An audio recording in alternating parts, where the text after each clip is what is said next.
Mac, first off, welcome back sa PBA. Thank you. It's been a while. Kamusta lang yung return mo?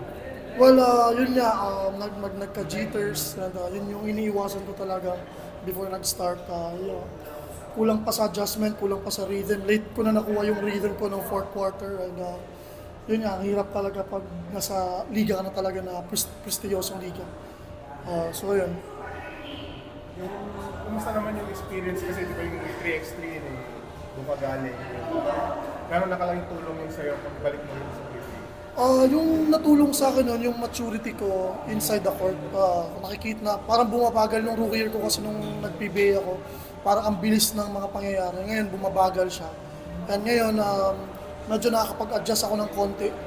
Yung nahihirapan lang ako yung from half court to full court. Since yung sistema ni Coach Aldin is takbuhan. So doon ako nahihirapan. And I'm still adjusting. And syempre, sa bagong role na binigay ni Coach Aldin sa akin at sa mga teammates ko, na alam ko naman na mas magagaling pa sa akin, I'm trying to blend in and trying to help them win. Mac, gaano lang kalaking bagay na si Coach Aldin naging coach mo rin sa 3x3 and ngayon, when it comes dun sa transition pabalik sa 5-on-5? Walang dami, sobrang laking tulong ni Coach sa akin in terms of my game. Maraming aspects sa game ko na nagbago, lalong-lalo na yung offense ko. Kasi dati wala naman ako shooting eh. Nagka-shooting na naman ako dahil kay Coach and I'm still struggling.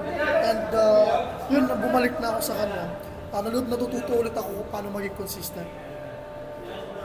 Ma'am, you don't mind, nagkaroon pa ng usap-usapan sa pagbalik mo na baka maundot pa, nagkaroon, ano bang ano? Well, yun nga, napag nag-usap na kami ni Tommy and kami na nakakaalam na hindi pwedeng sabihin.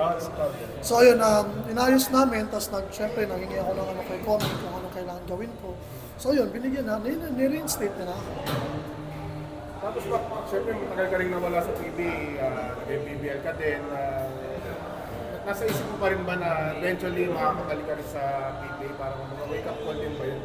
Sa totoo lang, nung 3x trip pa kami ni Coach Aldin, sinabi ko na sa kanya to Coach, mag-PBA lang ako ulit pag ikaw yung head coach ng PBA. So nangyari naman, the day na he got selected as head coach sa Converge, tinawagan niya ako. Sabi niya, Mac, dito na ako. Kaya right away, nagpaalam agad ako sa Chooks. And yun nga, dito na yung nangyari. It's been a year, kasi dahil nga di ako makaalis sa Chooks dahil may contract na ako. So ngayon, nangyari na.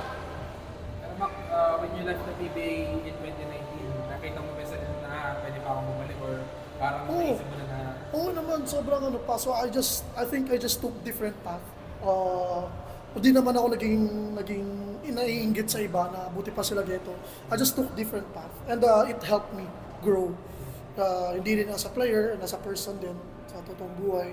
And yun.